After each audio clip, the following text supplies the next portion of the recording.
ازيك يا حبيب اخوك؟ واخر تجهيزات الاهلي للقمه اخبار سيئه. النادي الاهلي الغيابات عماله تلاحقه. رسميا جراديشار مش هيشارك في الماتش. خلاص ما شاركش امبارح في التدريبات، فعمره ما هيشارك النهارده ويحطه في القايمه. انت داخل قايمه ماتش قمه اهلي وزمالك بمحمد شريف بس. لك ان تتخيل محمد شريف من اول الدوري مش شايف قدامه. انت داخل القايمه بيه هو بس بقى. شكرا يا كابتن خطيب اللي فرطت في وسام ابو علي ب9.5 مليون دولار وعوضته لنا بمحمد شريف وما جبتلناش مهاجم تالت.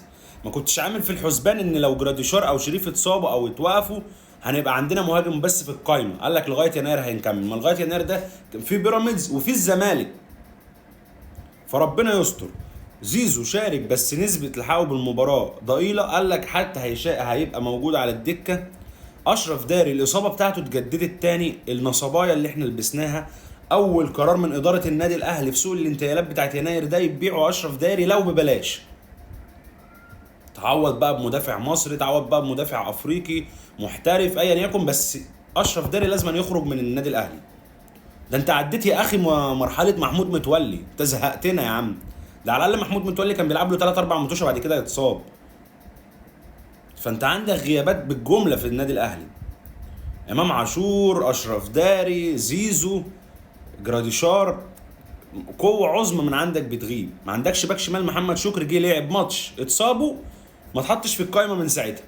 فانت هتلعب الماتش الجاي باحمد نبيل كوكا اللي هو لا ليه دور دفاعي ولا ليه دور هجومي، او مصطفى العيش على اخوان الفين اهم واقوى ورقه في نادي الزمالك. انت كنت الماتش ده محتاج ان انت تسيطر على الراجل ده كويس قوي.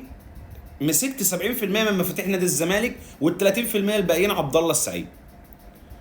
فهي دي اهم اخبار النادي الاهلي. بالليل هنعمل حلقه على اهم اوراق القوه في نادي الزمالك واوراق القوه في نادي الاهلي وايه الطريقه اللي تناسب النادي الاهلي. انتظروها.